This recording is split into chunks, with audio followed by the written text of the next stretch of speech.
This happened last Thanksgiving, and I'm still processing everything that went down. Fair warning, this gets pretty intense and involves some serious family drama that completely destroyed relationships. But sometimes people need to learn that treating others like garbage has consequences. I've been married to Sarah for 4 years now. Her family, the Blackwells, are what you'd call old money types. At least they present themselves that way. They live in this massive colonial house with perfectly trimmed hedges, cobblestone pathways, and enough crystal chandeliers to light up a small city. Everything about their lifestyle screams wealth and refinement. From the way they arrange their dinner parties to how they talk about their yearly trips to Martha's Vineyard. The problem is I come from a completely different world. My dad worked construction his whole life. His hands calloused from years of laying bricks and pouring concrete under the relentless sun.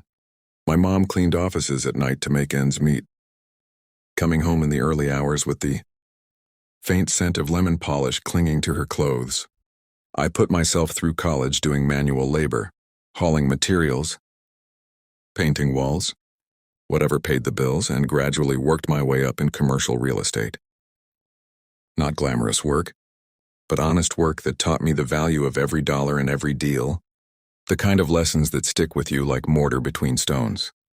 From day one, the Blackwells made it crystal clear that I wasn't their kind of people. It started small, little comments about my humble beginnings or jokes about how Sarah had married down socially, delivered with that polished smile that made them feel like casual asides rather than deliberate cuts. They'd ask when I was going to get a real job in finance or law, completely dismissing the fact that I was actually doing quite well in property management, closing deals that kept roofs over people's heads and businesses thriving. But the real humiliation came during family gatherings. Every single holiday, birthday party, or family barbecue followed the same degrading routine, a scripted play where I was always cast as the outsider. I'd pull up to their circular driveway in my pickup truck, the engine rumbling like a quiet protest against the sleek luxury cars, already parked there, usually carrying some expensive bottle of wine or whiskey as a peace offering, hoping it might bridge the gap just a little. I'd walk up to the front entrance like any normal guest would, my boots polished but still bearing the faint scuffs of a day's work, only to have Sarah meet me at the door with that apologetic look in her eyes, her gaze flickering with a mix of pity and resignation. "Kitchen entrance today," she'd whisper, glancing back to make sure her parents weren't watching, her voice barely above the rustle of leaves in the manicured gardens. "You've been working all day and guests are using the front door. You understand, right?" And like an idiot, I'd nod and walk around to the side of their house, past their manicured gardens where imported roses bloomed in perfect symmetry and stone features. From Italy stood like silent sentinels, to enter through the service door like I was delivering groceries or fixing a leak. Once inside, I'd find myself relegated to the kitchen while everyone else mingled in their formal living spaces, the air thick with the aroma of gourmet dishes and expensive perfumes. I'd sit on a bar stool at their granite island, eating off paper plates that felt flimsy in my hands while they dined on fine china under antique chandeliers that cast golden light on their privileged world. The catering staff would buzz around me, their uniforms crisp and professional, and I'd overhear Sarah's relatives making jokes about the blue-collar husband who got lucky enough to marry into their family, their laughter echoing like a judgment I wasn't supposed to hear but always did. Sarah's father, Robert, perfected this art of talking down to me without technically being rude, his words wrapped in a veneer of paternal advice that stung like hidden barbs. He'd pat my shoulder with a hand that had never known a blister from hard labor, and say things like, "Mo, keep working hard, sport," as if my achievements were mere child's play compared to his inherited empire. Or he'd ask if I needed help understanding the stock market discussions happening in the next room, his tone implying I was out of my depth in waters he navigated with ease. Sarah's mother, Victoria, was even worse, her condescension delivered with the grace of a society hostess who knew exactly how to make you feel small. She'd smile sweetly, her lips curving in a way that never quite reached her perfectly made-up eyes, and suggest I might be more comfortable watching the football game in the den rather than joining their adult conversations about politics and business, as if my opinions were as irrelevant as the help's. The worst part wasn't even their condescension, though that burned deep enough to leave scars. It was how Sarah just let it happen, standing by like a silent accomplice in their game. She'd shrug it off with, "That's just how they are." Or, "Don't let them get to you." Her words a weak bandage over wounds she helped inflict. She never once stood up for me or questioned why her husband had to sneak in through the back door of family gatherings, her silence speaking volumes about where her loyalties truly lay. I started to wonder if she was actually embarrassed by me too. If deep down she saw me through the same distorted lens as her family, a man who didn't quite fit the polished frame of their world. But here's what none of them knew, what they never bothered to ask about during all those years of dismissing me as some lucky blue-collar guy who married above his station, too busy with their own egos to look beyond the surface. I own their house and about 40 other properties throughout the state. A portfolio built brick by brick through shrewd investments and relentless hustle. See, while they were busy playing aristocrat and looking down on my simple real estate work, sipping cocktails at exclusive clubs and name-dropping their connections, I was quietly building one of the most successful commercial property empires in the region. My company, Sterling Holdings, manages everything from downtown office complexes that house Fortune 500 branches to luxury apartment buildings where the elite pay premium rents for skyline views.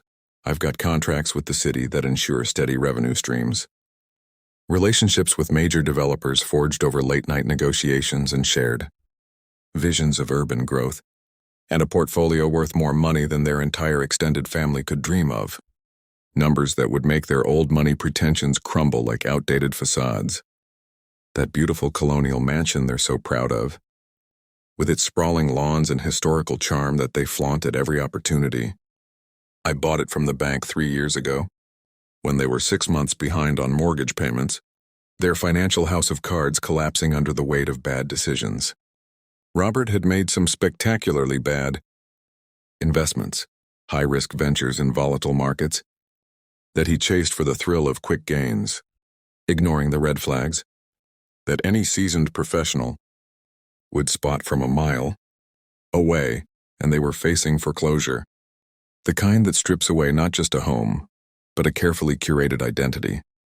The bank was ready to auction it off, the gavel poised to fall on their dignity, when I stepped in and purchased it outright, paying cash to secure the deal swiftly. I let them stay as tenants, paying below-market rent that barely covered maintenance, because Sarah begged me to save her childhood home, her eyes pleading in a way that tugged at the remnants of my affection for her. They had no idea their landlord was the same man they made eat Thanksgiving dinner in the kitchen, the one they treated like an unwelcome intruder in their realm of privilege. I kept it quiet, biding my time, watching as they continued their charade, oblivious to the fact that their opulent life was subsidized by the very person they scorned. So last Thanksgiving arrives, and I'm going through the same humiliating routine I've endured for years, a cycle of degradation that had become as predictable as the changing seasons. I show up with a bottle of aged scotch, something that costs more than most people spend on groceries in a month. Its amber liquid a symbol of my unspoken success. Sarah meets me at the front door, wearing this cream-colored dress that matches her mother's taste for neutral, expensive fabrics, the material flowing like a statement of their shared elegance. "Guests are using the front entrance," she says, without even looking me in the eye, her words clipped and avoidance clear. "You've been working all day. You understand the situation, right?" I felt that familiar knot in my stomach, that mixture of anger and resignation I'd learned to swallow like bitter medicine. But I nodded like always and handed over the scotch, our fingers brushing for just a moment before she turned away. The brief contact a reminder of what our marriage had become. I saw a series of concessions and unspoken regrets. I walked around to the kitchen entrance, my boots crunching on the gravel driveway. They'd had professionally installed last summer, each step echoing my growing resolve. The irony wasn't lost on me that I'd technically paid for that driveway through property maintenance expenses, my funds keeping their facade intact while they chipped away at my self-respect. I passed by their newly landscaped gardens, the flowers arranged in symmetrical patterns that screamed control and status, their imported garden furniture gleaming under the autumn sun, all the little touches they used to demonstrate their refined taste to the neighbors who envied their apparent perfection. The kitchen was already bustling with activity when I entered, the air filled with the savory scents of roasting turkey and herbs. Professional caterers in black uniforms were arranging appetizer trays with precision, their movements efficient and detached, while the massive turkey roasted in their commercial-grade oven, its skin turning golden as if mocking the artificial warmth of the gathering. I took my usual spot at the kitchen island, unbuttoned my flannel shirt at the collar to ease the tightness in my throat, and poured myself a drink from the bottle I brought, the scotch burning a path down my chest like liquid courage. The sounds of the dinner party drifted in from the formal dining room, a symphony of exclusion that I'd grown accustomed to but never accepted. Polite laughter tinkled like crystal, the clink of wine glasses a toast to their insulated world, conversations about vacation homes in exotic locales and private school tuition costs that soared into six figures. I could hear Robert telling some story about his golf game, his voice booming with false humility as he recounted a near hole-in-one, while Victoria discussed the charity gala she was organizing, her tone laced with self-importance as she name-dropped donors and causes. None of them acknowledged my presence, even though several of their guests walked through the kitchen and saw me sitting there like part of the hired help, their glances curious but quickly averted. Victoria swept into the kitchen, wearing pearls that probably cost more than my truck, the strands glowing against her skin like symbols of her untouchable status. She paused when she saw me perched on the bar stool, her eyebrows raising slightly as she smoothed her cashmere cardigan with manicured hands. "Oh," she said with that fake smile that never reached her eyes. A mask of politeness hiding disdain. A mask of politeness hiding disdain. "I didn't realize you'd chosen kitchen duty tonight." She gestured toward the dining room, where I could see their guests seated around the mahogany table under sparkling chandeliers, the light dancing off silverware and fine linens. The table was set for 12 people with silk napkins, folded into intricate shapes and enough silverware to stock a restaurant, a display of excess that contrasted sharply with my solitary perch. "We have plenty of room at the table," she continued, though her tone suggested otherwise, the words dripping with insincerity. I kept my expression neutral and took another sip of scotch, the flavor grounding me in the moment. "Just making sure everything runs smoothly," I replied, my voice as cool as I could manage, years of practice helping me mask the rage simmering beneath. I'd learned over the years that showing emotion just gave them more ammunition to use against me, turning my feelings into weapons for their amusement. Victoria's smile tightened, her composure cracking just a fraction. "Well, Frank will handle the serving," she said, using the name Robert always called me when he thought no one important was listening, a diminutive that reduced me to a caricature. Then she clicked away on her designer heels, leaving me alone with my thoughts and the catering staff, who at least treated me like a human being, their nods of acknowledgement a small mercy in the sea of indifference. I sat there picking at a turkey sandwich one of the caterers had made, the bread dry and the meat bland, watching my reflection in the stainless steel backsplash distorted but resolute. Dark eyes stared back, a strong jawline set in determination, the face of a man who'd built everything he owned from nothing, rising from construction sites to boardrooms through sheer grit. They saw a working-class husband who'd gotten lucky, a punchline to their jokes.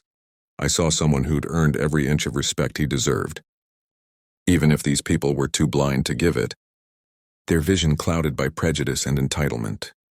The dining room continued its symphony of forced politeness, while I ate my sandwich in the Kitchen like a servant, the isolation a familiar companion. I could hear them discussing non-essential topics. The weather's unpredictable patterns, neighborhood gossip about who was buying what property, complaints about their golf club's new policies that dared to increase fees for the elite. They laughed at inside jokes that excluded anyone not born into their circle and shared stories about people I'd never be invited to meet. Their world a closed club with no room for interlopers like me. For years I'd listened to them, dismiss my work as playing with buildings while they inherited their wealth and called it success. Their hypocrisy as thick as the fog rolling in from the nearby coast. That's when everything changed. The turning point arriving like a storm, breaking the calm. I was halfway through my dry sandwich, the crumbs falling like symbols of my crumbling patience, when the front door opened with the kind of authority that makes everyone stop talking, a commanding presence cutting through the air. A deep commanding voice boomed through the house, filling the space with unapologetic energy. That better be Victoria's famous stuffing I'm smelling. Because I drove 2 hours for this meal. I didn't even have to look up to know who it was. Marcus Wellington, one of the most powerful commercial developers on the East Coast, and my biggest client, a man whose deals shaped skylines and economies. His voice carried the weight of someone who'd closed billion-dollar deals and had city mayors on speed dial. His confidence earned through decades of high-stakes negotiations. What the hell was he doing here in this den of pretension? Marcus walked into the kitchen like he owned every room he entered. His silver hair perfectly styled and his navy suit tailored to perfection, exuding an aura of success that demanded respect. He had this presence that demanded attention from anyone. With half a brain, the kind of natural authority that comes from years of making decisions that affect entire city blocks, turning empty lots into thriving hubs. He spotted me at the kitchen island, and his face lit up with genuine warmth, a rare authenticity in this house of facades. "Hey there, boss," he said, loud enough for the entire house to hear, the word carrying like a declaration. The word boss echoed through the kitchen and into the dining room like a bang, shattering the fragile equilibrium. The effect was immediate and devastating. The entire house fell silent. No more polite chatter, no clinking glasses. Even the oven seemed to stop humming, the air thick with shock. I could see Sarah in the doorway, her wine glass trembling in her hand, her face drained of all color, as if the ground had shifted beneath her. Behind her, Robert stood frozen with his napkin still clutched in his fist, his mouth hanging open like a fish gasping for air. I stood up slowly and extended my hand to Marcus, keeping my voice calm and professional, the years of composure serving me well. "Good to see you, Marcus. Didn't expect to run into you here tonight." His grin widened as he clasped my hand in both of his, giving me that shoulder clap reserved for people he genuinely respected, a gesture of equals in a room full of hierarchies. "Wouldn't miss Victoria's Thanksgiving for anything," he said, completely oblivious to the tension filling the room, his enthusiasm a stark contrast to the frozen tableau. "Listen, I can't thank you enough for that Burlington project. Sterling Holdings made the whole deal possible." I could feel every eye in the house turning toward us, the shift palpable like a tide turning. Sarah's sister had appeared in the kitchen doorway, her wineglass frozen halfway to her lips, her expression a mix of confusion and dawning realization. Uncle Howard, who had once called me just a guy who got lucky with Sarah, stood there looking like he'd seen a ghost, his smugness evaporating. Marcus kept talking, his voice carrying easily into the dining room, where everyone was now straining to hear every word. The conversation a revelation unfolding in real time. The City Planning Commission was giving me hell about those zoning variances. But your connection smoothed everything over. And don't get me started on the permit process. What should have taken 6 months? You got done in 3 weeks. He leaned against the kitchen counter, completely comfortable and unaware that he was detonating bombs with every sentence, each word exploding the Blackwell's illusions. "I've been telling everyone in the industry, if you want real estate done right in this state, you call Sterling Holdings. This guy knows every commissioner, every inspector, every legal loophole worth knowing." The silence in that kitchen was so complete, I could hear the antique clock ticking in the hallway, each second marking the unraveling of their world. Victoria gripped the back of a dining chair so hard her knuckles went white, her composure cracking like fine china. Robert made this strangled laughing sound that died in his throat before it could become actual laughter, his face a mask of disbelief. Marcus turned toward Robert with a puzzled expression, sensing the oddity but not the cause. Didn't realize the house was so quiet tonight, he said, gesturing around at the stunned faces. Usually you folks keep things pretty lively during the holidays. Robert's voice cracked when he finally managed to speak, the words forced out like gravel.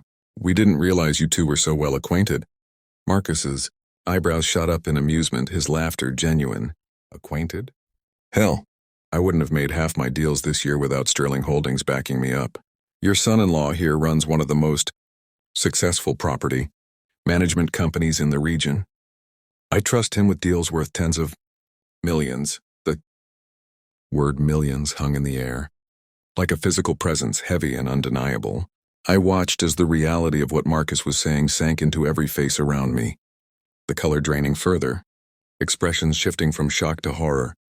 These people who'd spent years calling me blue-collar, who'd made me eat in the kitchen while they toasted each other in the dining room, were slowly realizing they'd been completely wrong about who I was.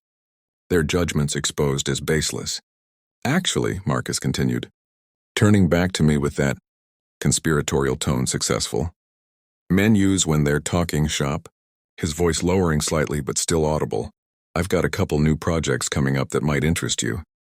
That waterfront development we discussed, the investors are ready to move forward, but they want Sterling Holdings handling the property management side. He pulled out his phone and started scrolling through what I assumed were project details, his fingers moving with the confidence of someone used to commanding technology. We're talking about a 50-unit luxury complex, plus retail space on the ground floor, the kind of project that could define a city's downtown for the next 20 years. I nodded professionally, aware that everyone was hanging on our conversation like it was a soap opera unfolding before them. Send me the details and I'll review the numbers, I said, keeping my voice level despite the satisfaction burning in my chest like a well-earned fire. Marcus clapped me on the back one more time, his enthusiasm infectious. You're the reason I stay ahead of schedule and under budget on these builds. Even my competitors ask me who handles my properties. I tell them straight up, if you want the best in the business, you call Sterling Holdings. Sarah finally found her voice, though it came out as barely more than a whisper, fragile and breaking. You own a company? I met her eyes for the first time that night and let the silence stretch between us, a chasm widening with each passing second. Several, I said quietly, the word dropping like a stone into still water. Victoria's wine glass slipped from her fingers and shattered on the kitchen floor, red wine spreading across the white tile like blood, the crash echoing the breaking of their illusions. She stared at the mess for a moment, then looked back at me with an expression I'd never seen before, something between shock and fear, her world tilting on its axis. Marcus seemed to finally pick up on the tension in the room, his brow furrowing. Listen, I should probably get back to my family, he said, though he was clearly curious about what he'd walked into, the air thick with unspoken questions. But seriously, thank you again for everything this year. Sterling Holdings has been a game-changer for my business. After Marcus left, the kitchen remained frozen in stunned silence, the departure leaving a vacuum. Robert was still standing in the doorway, his face cycling through different shades of pale, from ashen to ghostly. Sarah's mother had started to clean up the broken wine glass with shaking hands, her pearls clicking against each other with each nervous movement, the sound like a metronome of panic. I could hear whispers starting up in the dining room, fragments of conversations, as their guests tried to process what they'd just witnessed, the carefully curated evening unraveling.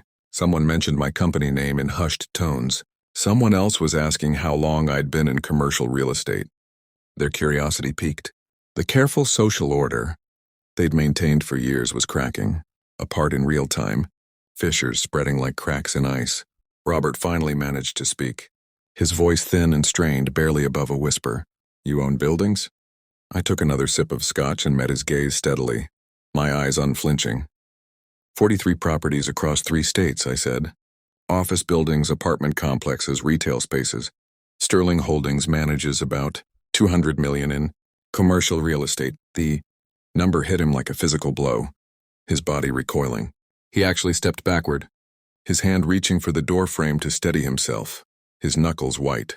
Victoria made a small sound that might have been a sob or a gasp, her hand flying to her mouth. Sarah was staring at me like she'd never seen me before, her mouth opening and closing without any sound coming out, a fish out of water in her own home. In that moment, I realized she genuinely had no idea who she'd married. Her perception shaped entirely by her family's narrative. She'd been so convinced by their version of me that she'd never bothered to ask what I actually did for a living. Content with the superficial. I stood up from the bar stool and straightened my flannel shirt, feeling taller than I had in years, my spine straight with reclaimed dignity. "I need to get going," I said, my voice calm and controlled, no trace of the turmoil I'd felt for so long. "Early meeting tomorrow with the Planning Commission about a new development downtown." Walked past them toward the kitchen door, then stopped and turned back, the moment hanging heavy. "By the way, the rent check is due on the 1st of the month, same as always." The confusion on their faces was almost comical, brows furrowing in unison. Robert's brow furrowed as he tried to process what I'd said, his mind racing. "Rent check?" I smiled for the first time that night, a cold expression that didn't reach my eyes, sharp as a blade. "For the house, Robert. Your lease payment to Sterling Holdings. 3 years running now, though I don't think we've ever met in person. During a business transaction." The truth hit them like a tsunami, waves of realization crashing over them. Victoria actually grabbed the counter to keep from falling over, her legs unsteady. Robert's face went from pale to completely gray, the color of defeat. Sarah's eyes went wide with a horror I'd never seen before, her world shattering. "You're our landlord," Sarah whispered, the words barely audible. "Have been since you were 6 months behind on your mortgage payments," I confirmed, my tone matter-of-fact. "The bank was ready to foreclose when I bought the property." "You're welcome, by the way." I walked out through the front door that time, the one I'd been denied for years, leaving them to process the wreckage of everything they thought they knew. The night air was cold and clean, invigorating, and I felt lighter than I had in years, the burden lifted. Behind me, I could hear raised voices starting up, confusion, anger, panic as they tried to figure out how they'd gotten everything so wrong, their empire of illusions crumbling. The next few weeks were when things got really interesting, the aftermath unfolding like a carefully planned campaign. See, the Blackwells didn't take this revelation well. Instead of maybe reflecting on how they'd treated me or attempting some kind of apology, a moment of humility, they decided to go on the offensive, their pride fueling a misguided counterattack. It started with anonymous phone calls to city inspectors reporting supposed violations at my properties, fire code issues that didn't exist, safety problems that were pure fiction, concocted in their desperation. Then came the fake online reviews from accounts with no history, claiming I was a slumlord who pressured tenants and ignored maintenance requests, their words venomous but transparent. Someone called my insurance company with concerns about my business practices, vague accusations meant to trigger audits. Anonymous tips went to the housing board about alleged discrimination in my rental policies, lies designed to tarnish my reputation. It was amateur hour, but it was clearly coordinated, a clumsy attempt at sabotage. And I knew exactly who was behind it, Robert, with his wounded ego leading the charge. He thought he could pressure me into backing down, maybe force me to sell him the house at below market value or something equally stupid, underestimating the depth of my resources. When you manage as much property as I do, documentation becomes your religion, a sacred collection of proofs against such assaults. I had maintenance logs detailing every repair, inspection reports from certified professionals, contractor invoices time-stamped and itemized, and tenant testimonials praising my fairness and responsiveness, a fortress of evidence. But I wasn't content to just defend myself. Passive resistance wasn't enough after years of endurance. I hired a private investigator to trace all the fake reviews and anonymous complaints, a professional with a knack for digital forensics. It took about a week to connect them back to a bottom-tier PR firm that Robert had hired to manage the situation. Their tracks sloppy like footprints in fresh snow. They'd left digital fingerprints all over their sabotage attempts. IP addresses linking to the same network, timestamps aligning with Robert's schedule, email chains revealing the coordination. That's when I decided to go nuclear, escalating to match their aggression with precision. I took out a full-page advertisement in the regional business journal. No fancy graphics or marketing speak, just the truth laid out in black and white with all the supporting evidence. A public reckoning. When family becomes a liability, A case study in professional sabotage. I didn't name Robert or Victoria directly, but anyone in the local business community could connect the dots: the fake review, screenshots with their timestamps, the phone log showing calls from the same number to multiple agencies, even email chains the PI had obtained, showing the coordination of their campaign, all presented irrefutably. The fallout was swift and brutal, a chain reaction I watched with detached satisfaction. Robert's own development projects started facing mysterious delays, bureaucratic hurdles appearing out of nowhere. Permits that should have been routine got lost in the system, buried under paperwork. City inspectors suddenly became very thorough when reviewing his applications, finding minor issues that halted progress. Investors began pulling out of his deals, citing reputational concerns, their confidence eroded by the scandal. Victoria's charity work dried up overnight. The causes she championed suddenly distant. The society ladies who'd once competed for invitations to her dinner parties suddenly had scheduling conflicts, their social calendar conveniently full. Their country club membership got reviewed for the first time in 20 years. Whispers of impropriety following them like shadows. Sarah called me every day for 2 weeks, leaving voicemails that started angry and gradually became desperate, her voice cracking with emotion. "You're destroying my family," she sobbed in one message, the words laced with accusation. "This isn't who you are. We can fix this if we just talk." But I was done talking, done with the endless cycle of excuses and half-hearted reconciliations. I was done pretending their approval mattered to me, done being the man who used the back door while they celebrated in the front of the house. My patience exhausted. Robert tried one last desperate play about a month after Thanksgiving. His arrogance giving way to calculation, he called me up, his voice artificially jovial, a poor imitation of friendliness, and invited me for a family dinner to clear the air. "Just the 4 of us," he promised. "No guests, no show." I agreed, mostly because I was curious what kind of scheme he'd cooked up, my intrigue outweighing caution. When I arrived at the house, my house, that night, they'd set the dining room table for 4 with their finest china and crystal, a desperate bid for normalcy. Robert greeted me at the front door with a handshake that felt rehearsed.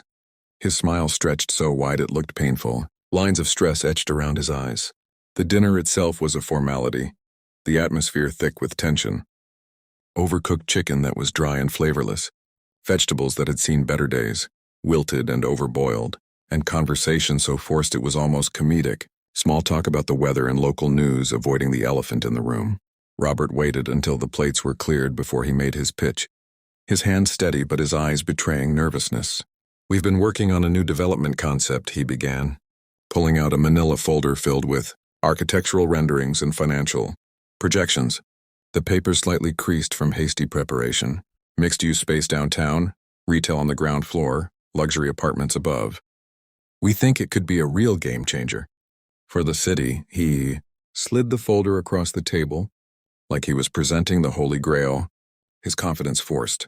"Obviously, we'd need a partner with experience and capital, someone who understands the local market and has the right connections." I flipped through the pages, scanning the amateur hour, business plan and laughably optimistic, financial projections, numbers inflated beyond reality.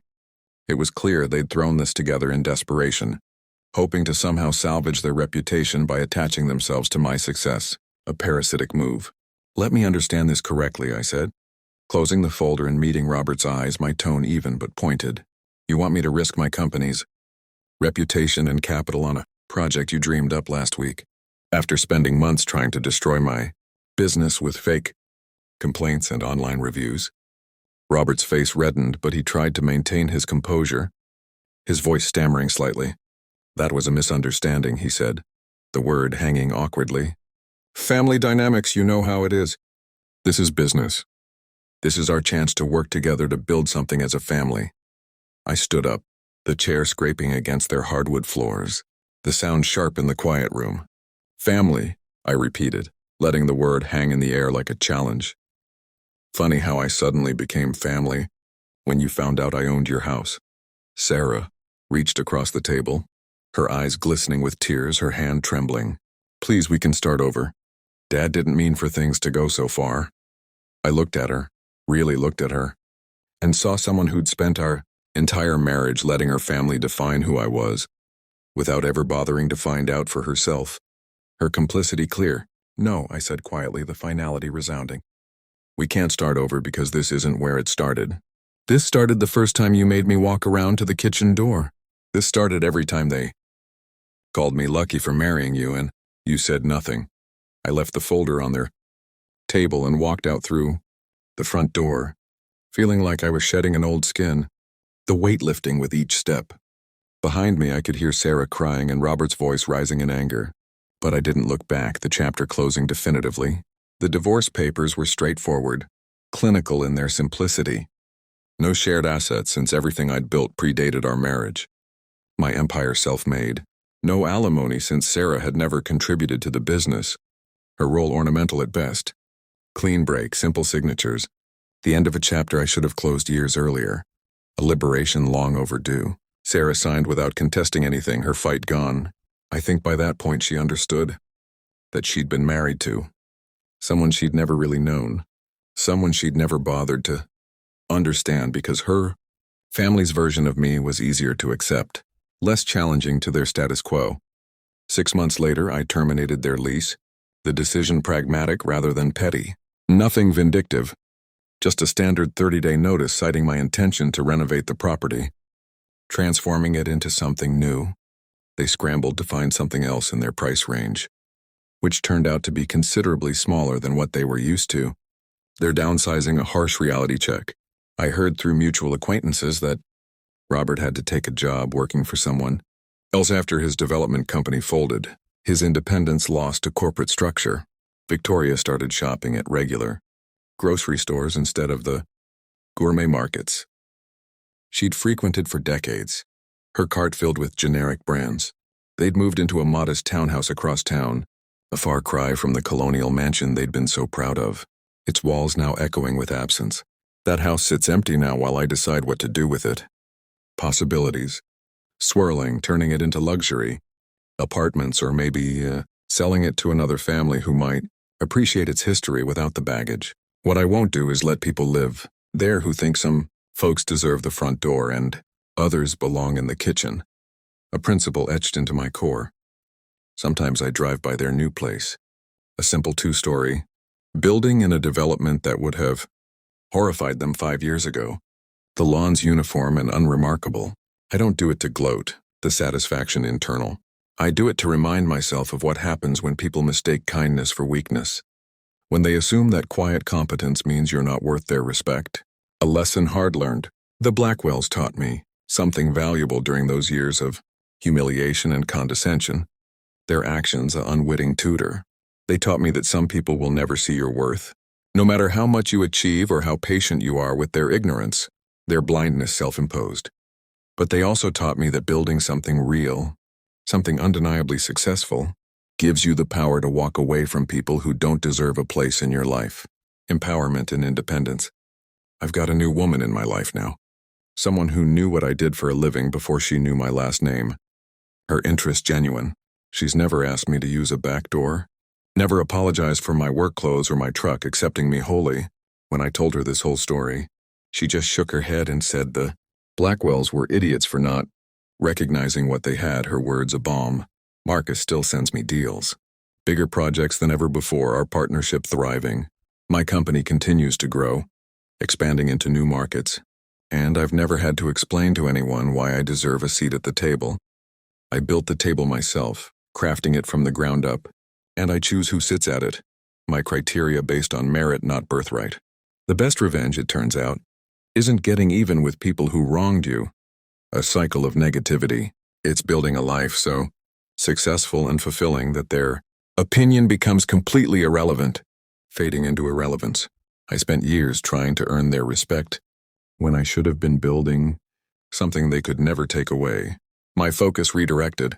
Now when I host holidays, everyone comes through the front door, welcomed equally, the past a distant memory.